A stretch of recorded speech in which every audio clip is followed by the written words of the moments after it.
হঠাৎ করে দেখলে দক্ষিণেশ্বরের মন্দির বলেই মনে হবে, পুরোই কিন্তু দক্ষিণেশ্বরের মতনই দেখতে। এই মন্দিরটি কোথায় এবং কিভাবে যেতে হবে সবটাই আজকে এই ভিডিওতে বলবো, তাই স্কিপ না করে পুরো ভিডিওটা দেখতে থাকো। তো হ্যালো এভরিওয়ান, কেমন আছো সবাই? আশা করছি সবাই খুব ভালো আছো, আমিও খুব ভালো আছি। তো আমি বাড়ি থেকে বেরিয়ে চলে আসলাম হচ্ছে সোদপুর স্টেশনে। এখন আমি এখান থেকে ট্রেন ধরবো, ট্রেন ধরে যাবো হচ্ছে আমরা ব্যারাকপুরে। আর এই ভিডিওটা হচ্ছে আমার বরের জন্মদিনের দিনকে ছিল। সেদিন এতই গরম ছিল যে আমার এত কষ্ট হচ্ছিল, মনে হচ্ছিল আর পারবো না, বাড়ি ফিরে যাই। কিন্তু বরের জন্মদিনের জন্য মায়ের কাছে পুজো দিতে যাচ্ছি, বাড়ি ফিরে যাব সেটা কি করে হতে পারে? পুজো না দিয়ে, মায়ের দর্শন না করে বাড়ি ফিরে যাব? যত কষ্টই হোক মায়ের কাছে তো যেতেই হবে। আসলে আমি দিনের বেলা সেরকম একটা বেরোই না বলেই হয়তো আমার একটু বেশি কষ্ট হচ্ছিল, সেরকম ভাবে আমার দিনের বেলা বেরোনো হয় না। আর সেদিনকে অনেক অনেক গরম পড়েছিল, মানে কি বলবো, এতই গরম পড়েছিল যে আমার মুখ চোখ দেখে তোমরা বুঝতেই পারছো যে আমি কতটা গরম লাগছে আমার, আমি কিভাবে ঘেমে যাচ্ছি। আর এই ভিডিওটা হচ্ছে 17ই জুন আমার বরের জন্মদিনের দিনকার ভিডিও। এর আগে আমি রাত 12টায় কিভাবে সারপ্রাইজ দিয়েছিলাম সেই ভিডিওটাও আছে, কেউ যদি না দেখে থাকো তাহলে গিয়ে সেটা দেখে আসতে পারো। আসলে নানান প্রবলেমের কারণে আমার এই ভিডিওটাতে ভয়েস দেওয়া হয়নি, যার কারণে আমার এডিটটা সম্পূর্ণ হয়নি বলে আমি এতদিন আপলোড করতে পারছিলাম না।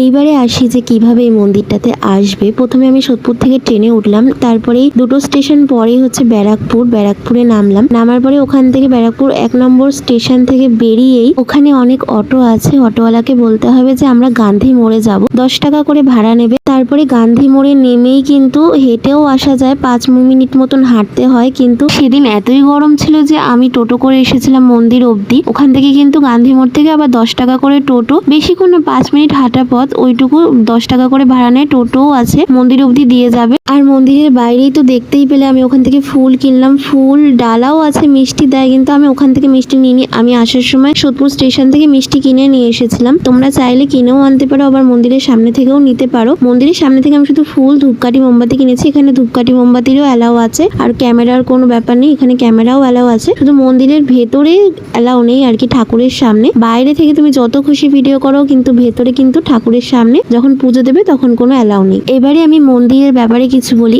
এই মন্দিরটি কিন্তু দক্ষিণেশ্বরের মন্দিরের মতনই নবরত্ন শৈলীতে তৈরি। দক্ষিণেশ্বর মন্দির 20 বছর পরে 1875-এর 12ই এপ্রিল এই মন্দিরটি প্রতিষ্ঠা হয়। এই মন্দিরটি তৈরি করেছিলেন রানী রাসমণির ছোট মেয়ে জগদম্বা দেবী এবং জামাই মথুর মোহন বিশ্বাস। আমি তো প্রতি বছর ওর জন্মদিনে দক্ষিণেশ্বরেই পুজো দিতে যেতাম, কিন্তু এই মন্দিরটি আমি জানা ছিল না আমার। যবে থেকে আমি জানলাম, আমার বাড়ি থেকে একটু বেশি সুবিধা হয় এই মন্দিরটাতে আসার, সেই কারণে আমি এখন এখানেই আসি। আমার বাড়ি থেকে অনেকটাই কাছেই বলতে পারো। আমি তো সবটাই ডিটেলসে বলে দিলাম, তাও যদি কারোর বুঝতে কোনো রকম অসুবিধা হয়ে থাকে তাহলে আমাকে কমেন্ট করতে পারো, আমি তাহলে পুরো ডিটেলসে বলে দেবো, প্লাস আমি একটা ডিটেলসে ভিডিও দিয়ে দেবো। তবে আমি সবাইকেই বলবো যে এই মন্দিরটি থেকে একবার হলেও ঘুরে যেও, কারণ এই মন্দিরে যেই আসবে তার একবারেই ভালো লেগে যাবে, আর বাড়ি যেতে ইচ্ছেই করবে না। আমার তো ভীষণই ভালো লাগার একটা জায়গা হয়ে গেছে। সামনে গঙ্গাও আছে, কিন্তু সেদিন এত গরম ছিল যে আমার আর গঙ্গার ধারে যাওয়ার সাহস হয়নি। আমি কোনো ফটোও তুলিনি, ভিডিও করিনি। অন্য সময় এসে কত ভিডিও করি, ফটো তুলি, কিন্তু সেদিন অবস্থা খুব খারাপ ছিল। আমি তো পুরো অসুস্থই হয়ে গেছিলাম, কিছু খাইও নি সকাল থেকে, শুধু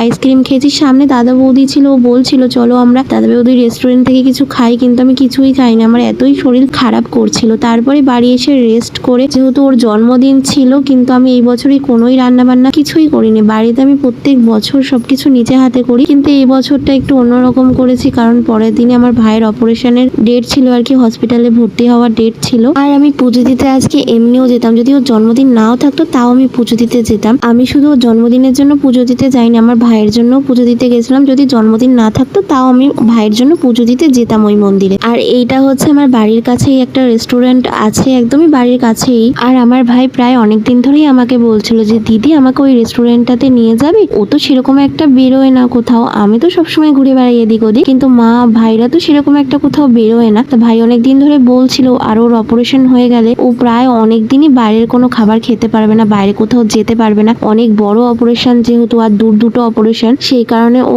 1 বছর প্রায় রেস্টেই থাকবে। তাই আমি ভাবলাম এই বছরের জন্মদিনটা আমি বাড়িতে কিছু না করে তাহলে সবাইকে নিয়ে রেস্টুরেন্টেই যাই। তারপর তো সবাই মিলে চলেই এসেছি। এখানে এসে আমি মটন থালি অর্ডার দিয়েছিলাম, ভাইয়ের জন্য মটন থালি, মা নিয়েছিল চিকেন থালি, বৌদি নিয়েছিল চিকেন থালি, আর ছোট ভাইও নিয়েছিল চিকেন থালি। আর ওর জন্য আমি একটা স্পেশাল থালি অর্ডার করেছিলাম, যেহেতু ওর জন্মদিন, ওই স্পেশাল থালিটা এটার মধ্যে অনেক কিছু ছিল, কচু পাতা চিংড়ি ছিল, ভেটকি পাতুরি ছিল, মাটন ছিল, তারপরে অনেক কিছুই ছিল। আর তোমাদেরকে তো বলাই হয়নি, এই যে মাঝখানে এই যে বসে আছে এটা আমার হচ্ছে মেজো ভাই, আর ওই পাশে যেটা শার্ট পরা ওটা হচ্ছে আমার ছোট ভাই, আর এদিকে আমার মা বসে আছে। আর বৌদিকে তো তোমরা সবাই চেনো, না চিনলে প্রথমে যেটা দেখালাম আমার পাশে বসেছিল ওটাই হচ্ছে আমার বৌদি। আর আমার দাদার কাজ ছিল সেই কারণে ও আসতে পারেনি, আর বাবারও তাই কাজ ছিল সেই কারণেই আসতে পারেনি। আর এখানে আমি বার্থডে বয়কে খাবারগুলো সব সাজিয়ে সাজিয়ে দিচ্ছিলাম। ওর যে থালিতে যেগুলো ছিল, ভেটকি পাতুরি, কচু পাতা চিংড়ি, খাসির মাংস, আর সবাইকে কি থালি নিয়েছো সেটা তো আগেই বললাম, কিন্তু আমি কিন্তু চিকেন থালি নিয়েছিলাম। তারপরে ও বললো না তুমি চিকেন থালি না, ও আমার থালিটা পাল্টিয়ে ও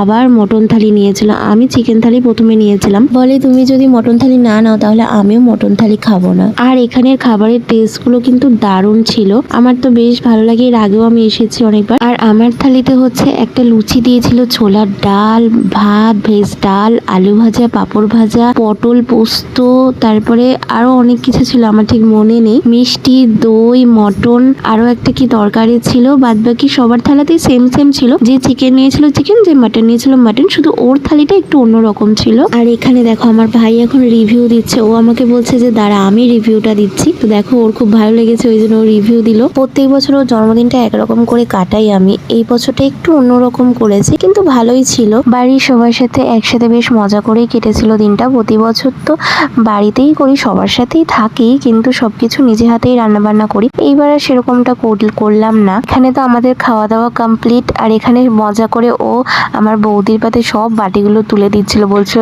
দেখ তুলি তুই কত খাবার নষ্ট করেছিস, মানে ও মজা করছিল আর কি আমার বৌদির সাথে। তারপরে আমাদের আইসক্রিমও চলে এসেছিল, আর এবার হচ্ছে বিল দেওয়ার পালা। বিলটা দেখে তো গাইস আমার একটা মিনি হার্ট অ্যাটাক এসে গেছিল। দুটো বিল হয়েছিল, একটা হচ্ছে আমি বাবার জন্য একটা মটন থালি নিয়েছিলাম পার্সেল, সেইটা একটা বিল, উপরের বিলটা, আর নিচের বিলটা হচ্ছে আমরা যা যা খেয়েছিলাম সেটার বিল। আর বিল দেবো বলেছিলাম আমি, বিলটা দেখে তো আমার একটা মিনি হার্ট অ্যাটাক এসেই গেছিল গাইস, যেটুকু যা সেভিংস করেছিলাম সব গেল। কোনোই ব্যাপার না, আমার জন্মদিনে কিন্তু এর চেয়ে 10 গুণ বেশি ও করে। তা এখন আমরা বাড়িতে চলে যাচ্ছি, আর আজকে জন্মদিনে আর সেরকম কিছুই করিনি, তার কারণ হচ্ছে ওর ডিউটি ছিল রাত্রিরে। আমি অনেক জোর করেছিলাম যে কেক আর একটা রাত্রিরে কাটার জন্য, আগের দিন রাত 12টায় কেটেছিল, কিন্তু পরের দিন মানে জন্মদিনের দিনকে আরো কোনো কেক কাটিনি, ওর ডিউটি ছিল বলে ও চলে গেছিল। রাত্রিরে আমি শুধু পায়েস করে রেখেছিলাম, আমার মা বাবা আশীর্বাদ করবে সেই কারণে। তা আজকের ব্লগটা আমার এই অবধি, টাটা গাইস। ভালো লাগলে লাইক করো, আর না লাগলেও করো, টাটা।